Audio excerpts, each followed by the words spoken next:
Suzanne. C'est l'heure du thé. Un parfum de bergamote flotte dans la salle. Les petits lus sont disposés dans une jolie assiette de faïence bleue. Suzanne, ma grand-mère, me regarde intensément. Les hommes, comme nous nous amusons à dire, sont partis se promener en forêt avec les enfants. C'est devenu un rituel, et bientôt la forêt n'aura plus de secret pour eux. Nous sommes en avril. Les chemins fleurissent. Les petits reviendront avec des bouquets de primes verts et de violettes. Nous savourons ce moment l'une et l'autre, cet instant de complicité partagée et de confidence souvent émouvante. Le temps qui passe nous rapproche. Je me projette en elle, et parfois elle se retrouve en moi. J'ai compris, bien des années plus tard, que Suzanne m'apprenait à vieillir. Et si tu racontais l'histoire de Clara? Clara est à mon arrière-grand-mère maternelle, sa belle-mère, Clara Matthews Shumton, une Anglaise. Enfant, on me l'a présentée comme l'héroïne de la famille. Déportée pendant la Seconde Guerre, elle n'est pas revenue. L'histoire de Clara, ou en tout cas ce que j'en pressentais, m'impressionnait beaucoup. Je savais qu'elle avait aidé des parachutistes anglais lors du débarquement, qu'elle avait été arrêtée pour fait de résistance et qu'elle était morte au camp de Ravensbrück. Enfin, je savais également qu'ils avaient été une dizaine à être arrêtés et déportés ce jour-là. Bien sûr, je ne connaissais rien de ce dernier parcours, ni des raisons profondes de l'arrestation de Clara. Cette période de l'histoire me passionne.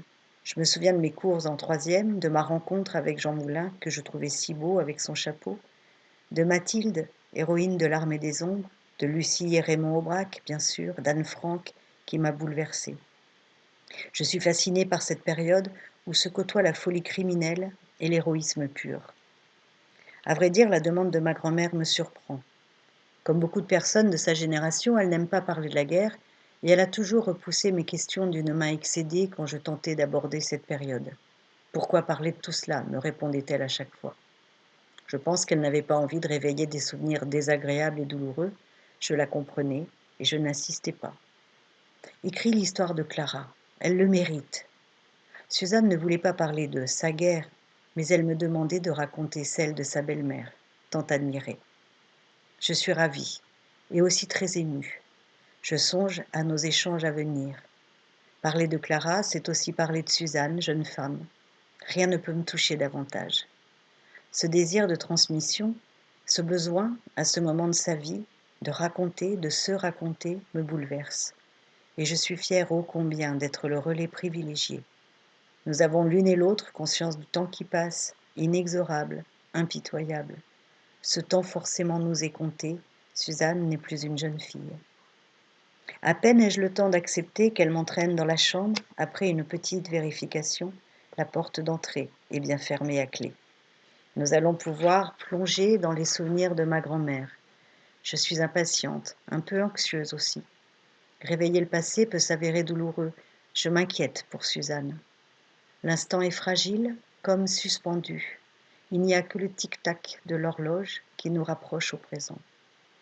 Très vite, le grand lit, dans lequel j'aimais me réfugier petite fille, se retrouve envahi de vieilles photos jaunies, parfois au coin corné, quelques vieilles lettres aussi, ainsi que des papiers officiels de l'époque. Nous sommes là, toutes les deux, au creux de sa mémoire. Nous sommes bien. L'odeur du parquet ciré et celle de l'armoire lustrée se mêlent à celle du vieux papier. Je m'en imprègne, consciente de la magie du moment. Ces parfums ne me quitteront pas. Les fragrances de la nostalgie peut-être. Je ne sais pas à quel point ces instants me manqueront plus tard.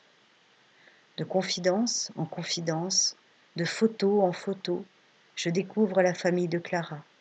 François et Robert, ses deux fils, et Léon Champton, son mari. Je m'amuse de la moustache de mon arrière-grand-père, de vraie bacchante que n'aurait pas renié Georges Clemenceau. Suzanne me raconte. Son regard se perd un peu. Elle me parle de son beau-frère, François, brigadier mort pour la France le 16 août 1943. Il est enterré dans le petit cimetière de Barneville-la-Bertrand. Léon Champton, quant à lui, est décédé le 19 février 1944. Il n'aura donc pas connu l'histoire que je vais bientôt découvrir. Bien sûr, elle me parle de Robert, mon grand-père. Au centre du lit, une enveloppe m'intrigue. C'est pour toi, Christelle. Je voudrais que tu l'emportes avec toi. Dans cette dernière, pliée avec précaution, je découvre une mèche de cheveux. Suzanne la retire de son enveloppe et la dépose dans le creux de ma main. J'ai malgré moi un mouvement de recul, les cheveux de Clara. Cela me bouleverse. Je regarde sa photo, je caresse ses cheveux. Soudain, elle est là. Nous sentons sa présence. Ma grand-mère pose sa main sur ma joue. C'est son geste. Je te confie tout ça. C'est à toi maintenant. Je suis contente. Merci. Mais nous parviennent les rires de nos promeneurs. Nous refermons la boîte à souvenirs. Suzanne range la mèche et glisse la précieuse enveloppe dans mon sac. Le reste de la journée se passe léger et plein de rires, crème Mont-Blanc au chocolat, thé parfumé, rires d'enfants et tendresse partagée. Au moment de nous quitter, Suzanne me serre le bras. Nous échangeons un sourire, complice, heureuse de ce secret partagé. Elle me remercie encore une fois, visiblement émue, soulagée aussi.